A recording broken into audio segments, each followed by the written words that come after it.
All right, everybody. Welcome to the final day of Progust, Day 31, August 31st.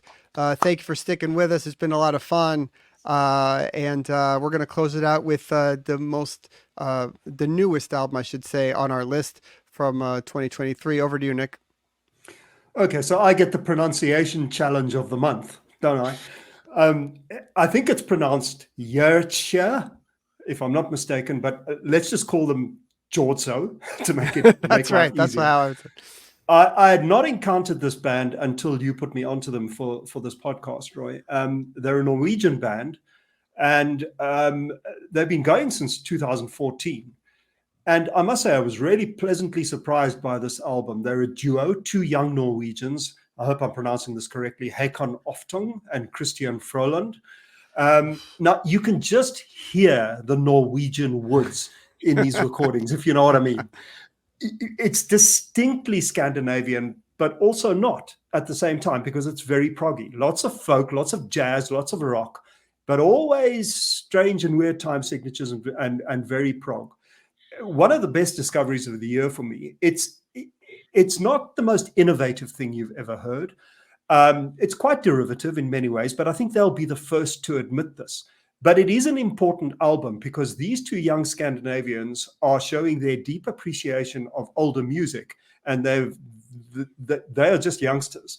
That deserves recognition on its own. There's lots of Jethro Tull, lots of flute in there, Hammond organ at the forefront.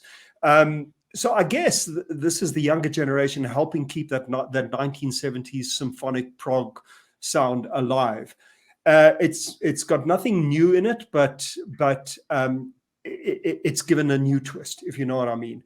I guess, and really here are the pronunciation challenges. You can listen to one of the shorter tracks like Sankaran or Salighet 1 or Salighet 2, but I guess the epic of the album, which is, if I'm pronouncing this correctly, Sternestigen. That is the epic. Yeah, that's correct. That's it. Is that it? Right. Okay. So if you've got 11 minutes, give it a listen. It's a folk story, kind of with a balletic sort of feel to it. Storytelling apparently in Norwegian. All the lyrics are in Norwegian. Don't expect any English, but it's got a strong 70s proggy feel to it, and this nice really tension. Is the final boss of Progust, right? That's right. Yeah. The most out there thing. Yeah. By the way, right? So Salighet, the album by Jordsjø, we'll call it. Shout out to Pete Pardo from Sea of Tranquility for recommending this album to us, because it wasn't on our radar, and we want to give him credit for that. All right, guys. So Progust is in the books. Thanks to everybody for watching the videos, joining along, commenting, and everything. And keep up to date on everything else going on progreport.com. Let us know your favorite Progust album. Subscribe to the YouTube channel. And hopefully we'll do Progust again next year. Bye, everybody.